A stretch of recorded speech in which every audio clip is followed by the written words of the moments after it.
Thot, apo do të më tregu diçka që t'i ruan krejt këtu. Subhanallah. Nëse i kemi parasysh këtë punë, domthonë shahadetin, adhurimin e Allahut, mos i bësh shakati, namazin, zakatin, agjerimin, haxhin, agjerimin vullnetar, sadakat vullnetare, pastaj namazin e natës. Pastaj puna kryesore e Islamit, shtylla e saj namazi, kulmi lufta në rrugën e Allahut, apo do më tregu diçka që i ruan krejt çto?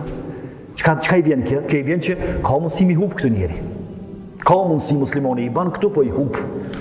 Qysh i hub ka forma ndryshme, por kjo është temë drejti. E thash pejgamberi alayhis salam, apo do të më tregu diçka që i plotson këtu edhe i ruan? Thotë gjithsesi i dërgoi Allahut. Edhe e kap gjuhën. Çfarë është rromte? Aty ku do të na më ardh. E kap gjuhën e vet pejgamberi alayhis salam, thotë ruaj çetan. Ruaj çetan. E madhe be Xhebeli djali i ri, se ka ditë deri në këtë moment se kena mu llogaritë edhe për fjalë që i themi. Thotë e dërgoi Allahut. A kemi mu llogaritë edhe për fjalë që i themi? Oh, mua thotë të vajtoft nona.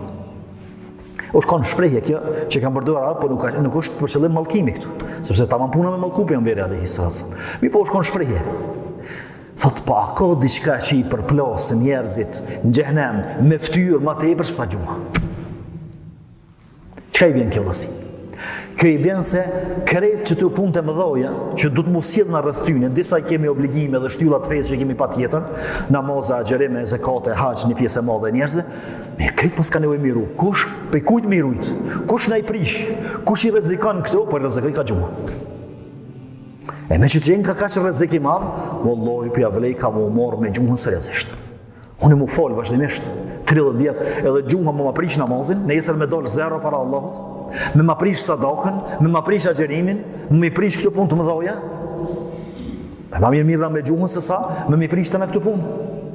E për ata pejgamberi alayhis salatu wassalam, po e përmend këtë hadith, këtë fund, po i përmend shtyllat e Islamit, punë të madhore të Islamit, edhe në fund po i thotë ruaj këto se gjuha ti prish. A është e qartë? A ka nevojë me shpjegu më tepër pejgamberi alayhis salatu wassalam rrezikun e gjuhës, se çka na bën gjuha, të cilën Allahu na i ka dhënë nimet, mirë po shpesh mundet më ndodh që mu bë musibet, mu bë fatkeqësi, e cila leçin ai prish, leçin a fut në xhenem, por na i prish edhe punë të mira.